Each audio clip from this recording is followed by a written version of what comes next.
Following the line of time, these booksellers became protagonists, often unaware of the main events in Italian history, of the evolution of social change and editorial development.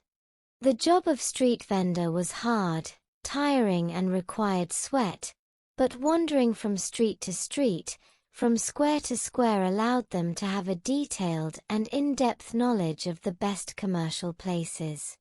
The great corporatist spirit among the families led to a shared knowledge of the publishing market, which resulted in the transition from the basket to the stall. From the early 20th century, booksellers placed their stalls and carts in almost every city in central northern Italy, subsequently transforming these stalls into bookshops and, in some cases, into publishing houses. Many of the booksellers of Montereggio became publishers. The Barayon publishing house managed, after her husband's death, by Angiolina Fogola was, with her economic editions, printed specifically for the street vendors' market. The publisher of the stalls, Fogola of Ancona, Giovanacci of Billa and Domodossola, Lazzarelli of Novara and Tarantula of Udine gave space to authors and topics of a local nature. Still others varied their activities by printing technical and scientific publications, rather than illustrated books, novels, or poems. Lorenzo Rinfresci in Bolzano created the first bilingual publication with the weekly Eco der Woche, Eco della Settimana, a publication with great social impact aimed at promoting integration.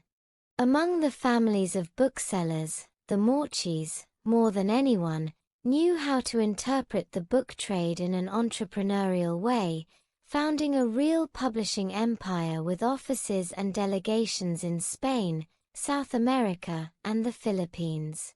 They had the great merit of making the works of European political social literature known.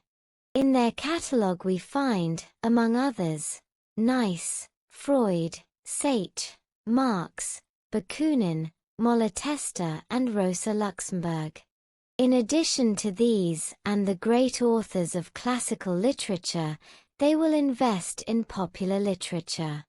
Their great success was in the economic editions, a sort of read-and-throw-away books, the production of which attracted numerous criticisms. To keep prices down, the translations were not corrected and often, when the pages exceeded what was commercially viable, they were cut. Furthermore, they played a fundamental role in the process of South American cultural emancipation, demonstrating a marked liberal and progressive spirit, which was highlighted in the production of the Parnasos, anthological works that presented the rich tradition of the new American republics and depicted their response to cultural hegemony Spanish.